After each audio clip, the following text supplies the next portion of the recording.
All right, everybody. So, welcome back to Power 97.5 LA iHeartRadio. I am so excited about this moment because when you think about someone that is changing the narrative, the game, and really he's keeping his foot on the necks of all of the things. Number one, we have Justin Thomas-Copeland, CEO of 4A's, is in the building. How Great. are you? I'm good. Thank you very much. Great to be with you. Great to be in the energy. Yes, we're here at South by Southwest. I always like to start the conversation off with, in this season of your life, how are you and how's your heart? I'm good. I'm blessed. I'm grateful. My heart is strong. My resilience is, at a high level. But I'm also aware. Yeah. I think, part of this phase of my life is being aware and making sure that I use that awareness for good effect. So I'm good. I'm Yeah, good. I'm good. all of the things. Huge shout out to the Sway Effect and all of the things, right? But listen, you stepped into the CEO role of 4A's in May of 2025. What has this chapter required from you personally that previous roles did not? So it's required a number of things. I think it's required, vision, but also patience. Patience has been a big thing. When you're in an agency world and environment and you've got 32, 33 years of agency rush, patience isn't the most valued It's not. It's not. right. So coming into this role, because it's a different type of role, it runs at a different speed. I've really had to dial in on my patience to give time, not just for myself, but more importantly for my team, to allow them to understand where we need to go and have the patience for their adjustment to that. But also keeping my eye on and being aware, back to that word of awareness, of the industry and where the industry is going and the real imperatives that we have, and balancing the two. I'm doing that in the most patient and giving way where I can provide space, but also knowing at the moment where you have to move. Okay, we've done a lot of patience, we gotta move. but now we got to go. Yeah, Right, so it's that balance. Well, and I think about, if you look back at younger Justin, Yeah. right? Younger Justin entering into this industry, what would surprise him most about where you are today? He'll be surprised that I'm in North America, and he'll be surprised because he would be saying at some point he's going to go back maybe to Europe and help and build. Listen, it's worth saying, it's important to say, half the industry, 42% of the spend emanates from North America, but actually the influence of America across the global industry, $1 trillion plus, is immense. So when you have, as I've been blessed and lucky to have experience here, at some point you want to take it and bring it to where you're from and say, look, this is what's possible, right? So I think the young Justin will be like, he's definitely going to do that. And why Has done it, Yeah, right? and has done it, and then he's back again, which is a good thing. But young Justin will be like, "Why did you go back? Like, what are you doing?" What are you doing? Right? Exactly. So there will be that question, but in a positive way. In a positive way. As you reimagine the agency model, right? You've led multiple vantage points from consultancy, network agency, health division, CRM, and now industry leadership. When you look at reimagining agencies and creating business value, and you speak a lot about business value, and we're talking about, for me, I think the question really is, are you speaking of revenue, relevance, cultural impact, or all three? All three, all three. Listen, here's the thing, and I've also been fortunate to run creative networks, right? And I think that everything that a client and a brand is looking for is the breakthrough, what they can't do themselves. And so when you think about, okay, why do they look for that? They look for that for those areas that you've just mentioned, right? They look for that cultural relevance. They look for that for market share, for revenue, profitability. And so you've got to bring all the things, right? You have to bring all the things. And I would say that one of the areas, if you've come up in the industry as I have, sort of started in the early 90s, when we were having those breakthrough He's so young, y'all. Okay? He's so when, young. when we were, when we were having those breakthrough moments, I don't know that the industry did a good enough job of talking about the business impact of those moments. They would be more cultural and more standout stylish moments, which is not wrong. It's not wrong, but you've also got to talk about the business impact. And I don't know that we created a narrative around the business impact. So now where business is tight, business is more competitive, it's the business cycles are quicker. and they're more frequent, clients are saying, well, I never really used to get that from my agency constituents as much as I should. I got it from other places. And then there's a new type of, if you like, agency or body or proposition that looks like an agency but works differently. They're smaller, they're more nimble, and they're all about business contribution. So now you look at a nascent new proposition. If you're a client, you say they're all about what I'm being judged on, and then you look at your agency environment and you say I need them to be more about my business. And so there is that dynamic that we should lean into. Like, it's not new, but now is the time for us to really crack the code on that. Well, and it is, and it's that balance, right? And I think as agencies are used to sell creativity, now they sell transformation. Within that, what does that evolution demand from today's talent? Look, you got to have talent that are ready for themselves change.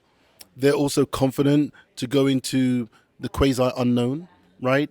You've also got to have talent that is really ready and open to learn, unlearn and relearn, right? And that's not the same as learning an industry, learning a job, and moving up the ladder. It's a different type of journey. And so you need talent that is all about and has those attributes and really values investing in developing those attributes. And that's not every talent that you're going to meet. So it's a different talent conversation, but if you can find them and you know how to look after them, that's going to be a big part of your success. Absolutely. Right. And when we think about, as we said earlier, alignment, you've talked a lot about building an inclusive client agency team with shared agendas. What is the biggest barrier to true collaboration? I love this question. Yeah, I'm going to come with something so simple, and it's language.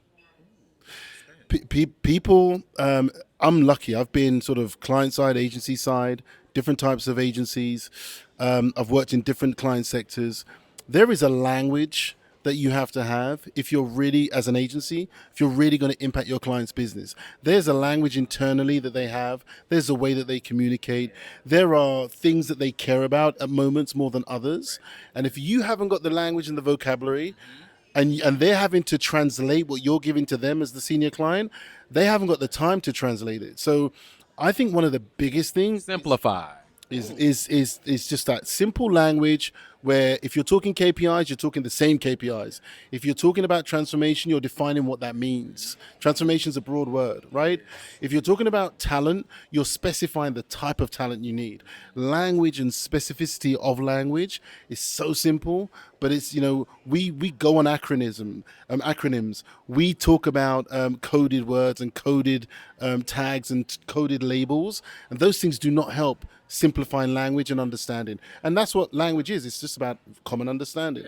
And I think there's something that a lot of people don't like to talk about is those key KPIs, but also the data and the technology and the creative kind of coveraging of just businesses. Your leadership has consistently centered around the convergence of data, tech, and creativity. How does data unlock better storytelling? In a word, insight. It just gives you different insight. It gives you a different point of view. It gives you ways that you can look at the same problem situation in different ways, and it gives you something to stand confidently on. Because data by default gives you a reason why, gives you some of the why. And so I think for me, I've always been about the confluence of data, technology, which allows you to have that data, and then the creativity is what you build on top of that. And I think those three things have to go together. And look, I'll tell you, I came up in an era where there were what we used to call below the line agencies.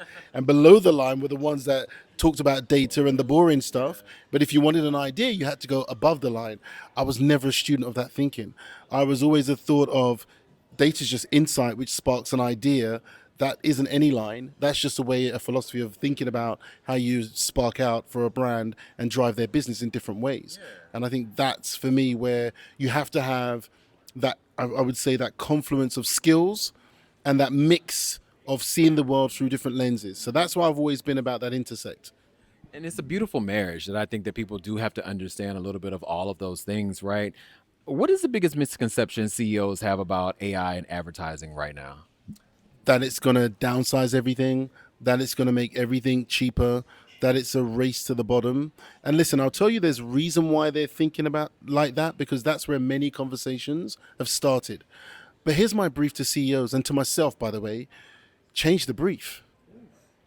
Change the Change the brief. So if that's where everyone is from an assumption perspective, if that's where everyone is, change it by what you do and how you adopt it and start the new conversation or an evolved conversation. And I think that's where CEOs today have to be practitioners themselves to change the brief. If you just bark at your team to change the brief and they're getting the pressure of the race to the bottom, they're a little bit like, where do I move to? What do I do? So, as CEOs, it's time for us to step up and change the brief. Absolutely. Right. How should agencies protect the soul, right? The soul of creativity while embracing technological, acceleration, right? As we continue to move in the ideas of AI and as technology continues to evolve, how do we protect the soul of these businesses? It goes back to the insight, human. Like, you've got to bring human insight. You got to bring a human layer. You got to bring the human interpretation of that data point or those set of data points. You've got to bring the human use of AI and the tool set that you're using and the platform. You've also got to spin that AI capability in ways that are inherently human, right? And maybe that's, for me anyway, that's the bit that teams bring to the table. It's not the tool, it's how you use it, how you apply it, and how you're looking for something different. And I think if you're going to protect the soul of work, and if you're going to build a soul for a brand or a product or a service, you've just got to be unlocking something intrinsically human. So that's what you bring to the table. Right. As we think about the legacy and just industry responsibility, right? As CEO of the 4As, you now sit at the center of agency advocacy. And I think as we build these pipelines of conversation, that makes the agency world accessible, how do we make it accessible to young creatives that don't see themselves in it? That's a huge question. I'll try and be quick. Here's the thing. There is a creator spirit, if you will, and there's a creative industry. And the two have got to understand that they can help each other, right? And so I think you've got to, as the creative industry's been here longer, if you will, I think agencies have got to open their doors and open their minds to how they build new types of networks, how they build new types of teams, and how they tap into communities. So we're in South by Southwest. This is a community, right? Don't be at the panel or the talk that you've heard before. Use that hour to go and meet some new people, right? Build your network as an agency. Think about building network teams in your agency walls. I think those are some of the things that you've got to do to bring inclusivity and attract talent. You've also got to look at how the new talent see themselves. They may not see themselves as an art director or as a copywriter. They may see themselves as a producer or a maker or an influencer, a multitude of things, right? And they also don't want to be one thing. They want to be three or four things. Want to be a multitude of all of the things. Yeah, Right. very true. Right. So now, how does that's not going to fit into any agency talent book, any agency talent development plan. So are you ready to open up and resubscribe what that looks like and allow them to help you to understand it? And that's another thing. If you're going to be of tomorrow as an agency, you got to open your mind to being taught and relearn what you thought you knew, because that's what the talent of tomorrow are going to be looking for. They'll know the signals. The question is, do you know the signals as an agency? Yeah, so agencies have to, and it can be learned by tapping in and plugging in and being connected and being at some of these environments where you can learn new codes. If we fast forward 5 years, what does a thriving agency ecosystem look like under your leadership? Oh man, it looks connected. It definitely looks inclusive because of that connectivity. It is definitely business accountable. So it has that bridge of we do X and it delivers Y. It is innovative, but not because it's trying to be innovative, because that connectivity just keeps on bringing new ways and new perspectives, right? It's also part of something bigger than itself. So it's part of a community. And also, I think it's giving back. It's whether that's giving you the insights, giving you the learnings, opening its doors. It's opening itself. I mean, I call that open agency, but it's got a mindset of an open agency philosophy where it's giving back and allowing people to plug in. So it's taking inputs. The agency business has been a lot about the output of the campaign, the output of the work. I think the agency of tomorrow is really great at inputs. So that's different. Those are some of the different dynamics. Well, and normally, as I close out my show, I call it the therapy session. For you, I'm calling it the lightning round. Is quick but insightful. So it's a this or that. Okay, and it'd be interesting to get your answers because you might say both. Okay. Data or instinct. I got to choose which one. Instinct, In housing or agency partnership? agency partnership, Brand purpose or brand performance? purpose. What is the biggest leadership lesson you have learned the hard way? Celebrate your difference. What is one word that defines your leadership style? Open. As we close out, and I think of just legacy, and I always love these last questions of legacy. When the story of your career is written, and what do you hope people say that you changed, right? Not just about the agencies, but about how business and culture intersect. I think it goes back to open. I want them to say that he changed the way that businesses and brands were open to trying some things, because that's his whole career around the world has been about trying a bunch of things. So I hope that's part of the story. Last question is, what gives you hope about the future of this industry? Everything is possible. You just got to lean into it. And if the industry can lean into it, the possibilities will open up. Everything is possible. Happy South by Southwest. Thank you for you. Thank you for you. That was great.